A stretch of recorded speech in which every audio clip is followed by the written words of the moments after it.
안녕하세요, 청취자 여러분. 디지털 자산과 글로벌 결제의 미래. 오늘은 좀 흥미로운 주제를 가지고 왔습니다. 네, 안녕하세요. 바로 페이팔이 발행한 스테이블 코인, 페이팔 USD, 줄여서 PYUSD에 대한 이야기인데요. 네, 요즘 아주 뜨거운 감자죠? 그렇죠. 이게 과연 글로벌 결제 시장에 어떤 바람을 일으킬지 그 가능성과 배경을 한번 깊이 파고 들어보겠습니다. 좋습니다. 자, 그럼 바로 본론으로 들어가세요. PYUSD, 이게 정확히 뭔가요? 페이팔 같은 큰 회사가 왜 갑자기 스테이블 코인을 만들었을까요?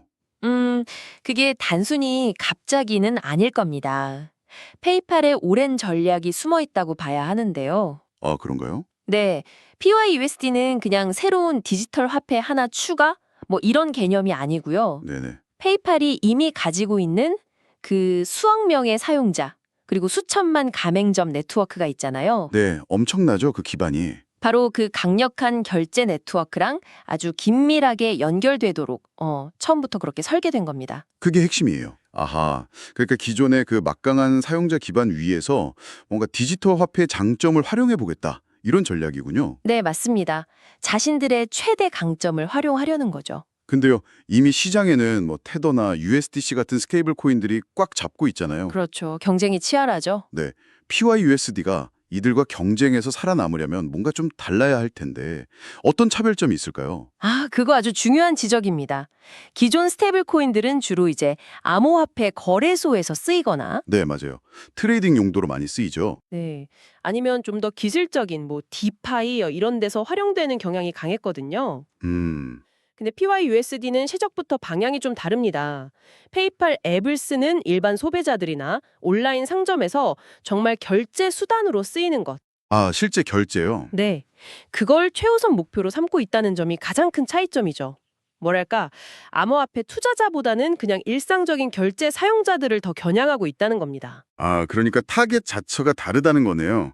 거래용 코인이 아니라 우리가 그냥 페이팔 쓰듯이 PYUSD로 물건값 내게 만들겠다. 그렇죠. 바로 그겁니다. 이게 바로 글로벌 결제 혁신 이 부분이랑 연결되는 거겠군요. 네, 그렇습니다. 그럼 기존 방식이랑 비교했을 때 구체적으로 어떤 면에서 혁신이라는 건가요? 음, 지금 우리가 해외로 돈 보내는 거 한번 생각해 보세요. 네, 복잡하죠. 시간도 걸리고. 맞아요. 여러 운행 거쳐야 하고 시간도 며칠씩 걸리고 수수료도 꽤 들잖아요. 그렇죠. 근데 PYUSD는 블록체인 기술 기반이란 말이죠. 그래서 이론상으로는 인터넷만 되면 거의 실시간으로 국경 없이 자금을 주고받을 수 있게 되는 거예요. 거의 실시간으로요? 와, 네. 중간 단계를 많이 건너뛰니까 당연히 비용도 줄어들 가능성이 크고요. 이 속도와 비용에서의 혁신이 핵심이라고 할 수 있습니다. 실시간에 가까운 속도, 저렴한 비용으로 국경 간 거래. 이거 정말 매력적인데요. 네, 그렇죠. 그럼 청취자 여러분 같은 개인 소비자나 뭐 기업 입장에서는 구체적으로 어떤 이득을 기대할 수 있을까요? 예를 들면 해외 직구 같은 거 할 때요. 네. 정확히 그런 경우에 아주 유용할 수 있죠. 예를 들어 해외에 계신 가족에게 생활비를 보낸다거나 할 때 지금보다 훨씬 빠르고 싸게 보낼 수 있게 되겠죠. 오, 또 해외 쇼핑몰에서 물건 살 때도 뭐 복잡한 환전이나 높은 수수료 없이 PYUSD로 바로 결제할 수도 있고요. 기업 입장에서도 마찬가지겠네요. 네, 당연합니다. 해외 파트너에게 대금을 지불하거나 뭐 글로벌 마켓에서 판매 대금을 받을 때도 시간과 비용을 크게 아낄 수 있습니다. 특히 거래가 잦은 이커머스 기업들한테는 운영 효율성 면에서 꽤 도움이 될 수 있을 겁니다. 편리함은 정말 커 보이는데 근데 이런 디지털 화폐는 항상 신뢰 문제가 좀 걸리잖아요. 맞아요. 그게 제일 중요하죠. 특히 이게 스테이블 코인이니까 정말 1달러 가치를 안정적으로 유지해야 할 텐데 이걸 어떻게 보장하는 거죠? 예전에 문제됐던 코인들도 있었고요. 바로 그 신뢰가 이 게임의 성패를 가르는 핵심입니다. 말씀하신 것처럼 과거 사례들도 있었고요. 네. 그래서 특히 미국처럼 금융 규제가 아주 까다로운 환경에서 페이팔이 이 PYUSD의 안정성과 신뢰성을 어떻게 확보할 것인가 여기에 모두가 주목하고 있는 거죠. 그냥 페이팔이니까 믿어. 이건 안 통하거든요. 그렇죠. 당연히 안 통하죠. 금융당국도 가만히 안 있을 테고. 맞습니다. 그래서 구체적인 구조와 장치가 필요한 겁니다. 어떤 식으로 그럼 규제를 지키고 신뢰를 얻으려고 하는 건가요? 들어보니까 페이팔 혼자 하는 게 아니라던데요. 네, 맞아요. 페이팔이 이 부분을 굉장히 신중하게 접근했습니다. PYUSD 발행하고 관리하는 걸 페이팔이 직접 하는 게 아니고요. 아, 직접 안 해요? 네, 뉴욕 금융감독청 NYBFS라고 하죠. 거기 규제를 엄격하게 받는 신탁회사인 팍소스 트러스트 컴퍼니가 담당합니다. 아, 팍소스요? 들어본 것 같아요. 네, 팍소스는 이미 다른 스테이블 코인, 팩스덜러 같은 거 성공적으로 운영한 경험도 있고 규제 잘 지키고 투명하다는 평판이 좋은 곳이에요. 그러니까 규제 당국 감독 아래 있는 전문 기관이 운영한다는 점, 이게 신뢰도를 높이는 아주 중요한 장치인 셈이죠. 아하, 규제 리스크를 관리하려고 전문 파트너를 내세운 거군요. 알겠습니다. 그럼 실질적으로 그 가치 안정성, 1달러 가치는 어떻게 담보하나요? 발행한 만큼 진짜 달러를 갖고 있는지 이걸 사용자들이 어떻게 믿을 수 있죠? 그 부분이 바로 팍소스 역할의 핵심인데요. PYUSD는 발행된 코인 1개당 딱 1달러 가치를 유지하기 위해서 발행량과 똑같은 금액의 실제 미국 달러 현금 예금 아니면 미국 단기 국채 같은 매우 안전한 자산으로 100% 준비금을 쌓아둡니다. 100%요? 네, 100%요. 그리고 이 준비금 내역을 독립적인 회계법인이 감사를 해서 매달 투명하게 공개를 해요. 아, 매달 공개까지? 네. 사용자들이 내가 가진 PYUSD는 언제든 진짜 1달러로 바꿀 수 있구나 하는 확신을 갖도록 하는 거죠.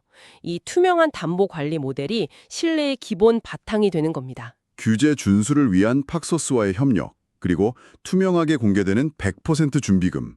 이 두 가지가 PYUSD 신뢰 전략의 핵심 기둥이군요. 네, 그렇다고 볼 수 있습니다. 자, 그럼 신뢰 문제가 어느 정도 해결된다고 보고 이제 이 기술이 어떻게 더 넓게 퍼져나갈 수 있을지 좀 보죠.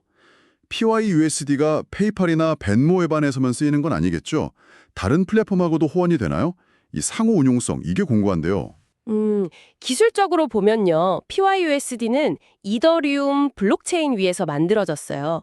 ERC20이라는 표준 규격으로요. 아, 이더리움 기반이군요. 네, 이게 중요한 게 뭐냐면 ERC20 토큰은 이더리움 생태계 안에 있는 수많은 다른 서비스들이랑 호환될 가능성이 아주 높다는 뜻이거든요. 네네. 그래서 이론적으로는 페이팔 앱 밖에 다른 디지털 지갑으로 PYUSD를 보내거나 이더리움을 지원하는 다른 플랫폼에서 사용하는 게 가능합니다. 물론 각 플랫폼이 우리도 PYUSD 받겠다 하고 지원을 해라겠지만요. 기술적인 기반 자체는 열려 있다는 거군요. 네, 개방성을 염두에 두고 설계했다고 볼 수 있죠. 이더리움 기반이라는 점이 흥미로운데요. 그럼 혹시 디파이, 그러니까 탈중앙화 금융 서비스들이랑도 연결될 수 있을까요? 스테이블 코인이 디파이에서 많이 쓰이잖아요. 예치나 대출, 교환 같은 거요. 바로 그 지점이 PYUSD의 좀 더 장기적인 잠재력을 보여주는 부분일 수 있습니다. 오, 페이팔이라는 거대한 어떻게 보면 전통 금융 플랫폼하고 블록체인 기반의 새로운 금융 시스템인 디파이를 연결하는 다리 역할을 PYUSD가 할 수도 있지 않을까 하는 기대가 있는 거죠. 다리 역할이라. 네, 예를 들면 사용자가 페이팔에서 받은 PYUSD를 외부 디파이 서비스로 보내서 이자를 받는다거나 다른 디지털 자산으로 바꾼다거나 이런 시나리오를 생각해 볼 수 있죠. 와, 그게 가능하면 정말 국제 문제나 기술적인 통합 같은 과제들이 남아 있습니다만 전통 금융과 디지털 금융의 경계를 허무는 촉매제 역할, 그 가능성은 분명히 있다고 봅니다. 전통 금융과 디지털 금융을 잇는 다리. 멋진 표현이네요. 그림이 좀 그려집니다. 네. 그럼 아까 이야기했던 국경 간 송금이나 이커머스 시장에서의 확장은 어떻게 전망하세요? 페이팔의 기존 네트워크 파워랑 PYUSD의 기술력이 합쳐지면 파급력이 꽤 클 것 같은데요. 그렇죠. 페이팔의 그 글로벌 네트워크가 PYUSD 확산에 있어서는 정말 가장 강력한 무기입니다. 이미 전 세계 수억 명 사용자, 수천만 가맹점이 페이팔 시스템 안에 있으니까요. 네. 이 사람들한테 PYUSD를 자연스럽게 알리고 쓰게 만든다면 특히 말씀하신 국경 간 송금이나 글로벌 이커머스 결제처럼 기존 시스템이 좀 비효율적이었던 영역에서는 아주 빠르게 영향력을 키울 수 있을 겁니다. 속도랑 비용 절감이라는 장점이 확실하니까요. 네, 명확한 장점이 있죠. 다만 이제 각 나라별 규제 당국이 이걸 승인해 줄 것이냐, 그리고 현지 통화랑 얼마나 쉽게 바꿀 수 있는 시스템을 만드느냐, 이런 것들이 확산 속도를 결정하는 중요한 변수가 될 겁니다. 결국 규제와 현재 인프라 구축 속도가 관건이겠군요. 네, 그렇습니다. 자, 그럼 지금까지 논의를 종합해 볼 때 PYUSD가 가져올 가장 큰 변화, 혹은 우리가 가장 주목해야 할 영향은 뭐라고 보시나요? 저는 개인적으로 금융 접근성 확대에 기여할 잠재력을 좀 눈여겨봐야 한다고 생각합니다. 금융 접근성 확대요. 네, 전 세계적으로 보면 아직도 은행 계좌가 없거나 기본적인 금융 서비스조차 이용하기 어려운 사람들이 정말 많거든요. 네, 그렇죠. 금융 소외 계층 문제가 심각하죠. 근데 이분들 중 상당수가 스마트폰은 가지고 있단 말이죠. PYUSD 같은 디지털 달러는 은행 계좌가 없어도 스마트폰만 있으면 P2P 송금이나 결제 같은 기본적인 금융 활동을 아주 저렴하고 편리하게 할 수 있는 길을 열어줄 수 있습니다. 아, 특히 금융 인프라가 좀 약한 개발도상국이나 소외지역 주민들한테는 정말 의미 있는 변화를 가져다 줄 수 있는 거죠. 확실히 중요한 의미가 있네요. 금융 소외 계층에게 새로운 길을 열어준다. 그럼 우리 청취자분들의 일상과는 어떻게 연결될 수 있을까요? 예를 들어 스마트폰 속 디지털 지갑이나 요즘 많이 이야기하는 웹3 환경에서는 PYUSD가 어떤 역할을 할 수 있을까요? 디지털 지갑이 요즘 단순 결제 도구가 아니잖아요. 신분증도 넣고 멤버십, 티켓, 뭐 거의 디지털 라이프 허브가 되어가고 있죠. 네, 맞아요. 점점 기능이 많아지죠. 여기에 PYUSD처럼 가치가 안정적인 디지털 화폐가 결합되면 활용성은 훨씬 커집니다.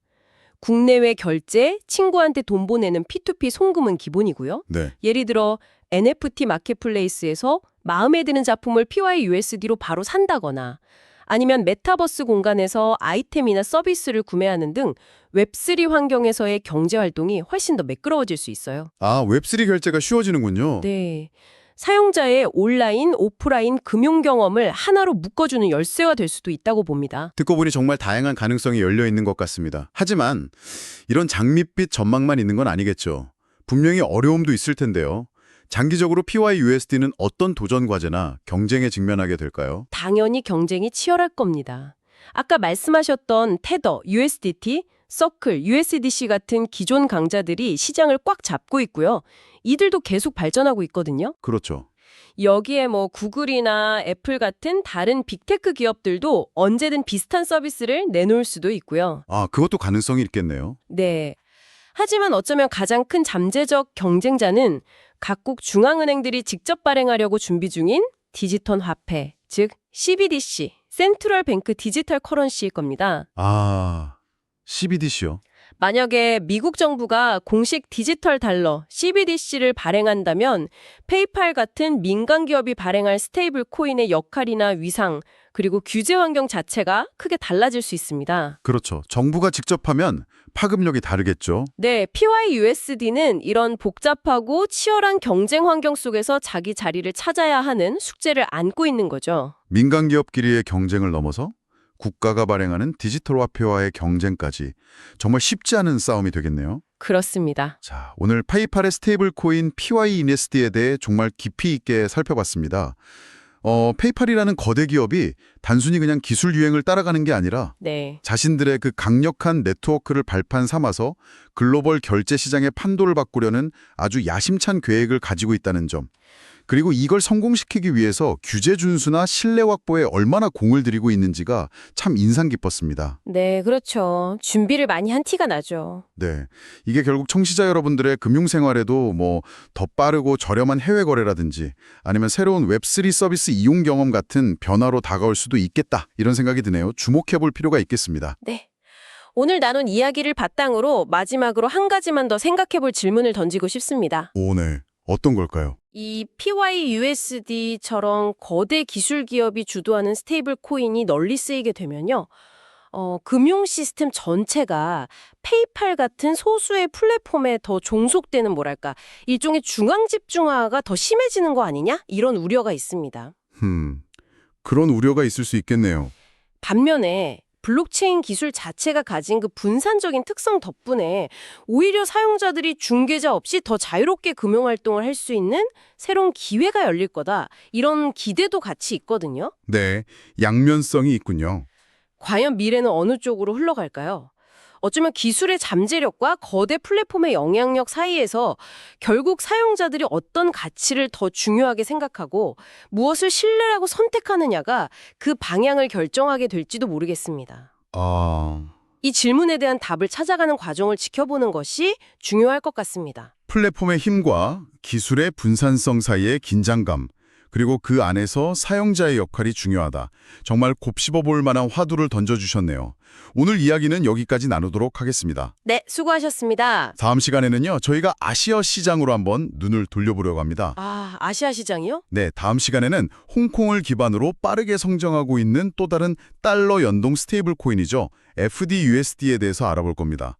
아시아 시장의 역동성, 그리고 홍콩이라는 좀 독특한 규제 환경 속에서 FDUSD가 어떤 기회를 찾고 있는지, 또 PYUSD를 포함한 다른 글로벌 스테이블 코인들과의 경쟁 속에서 어떤 전략을 펼치고 있는지 함께 분석해 보겠습니다. 다음 시간도 많은 기대 부탁드립니다.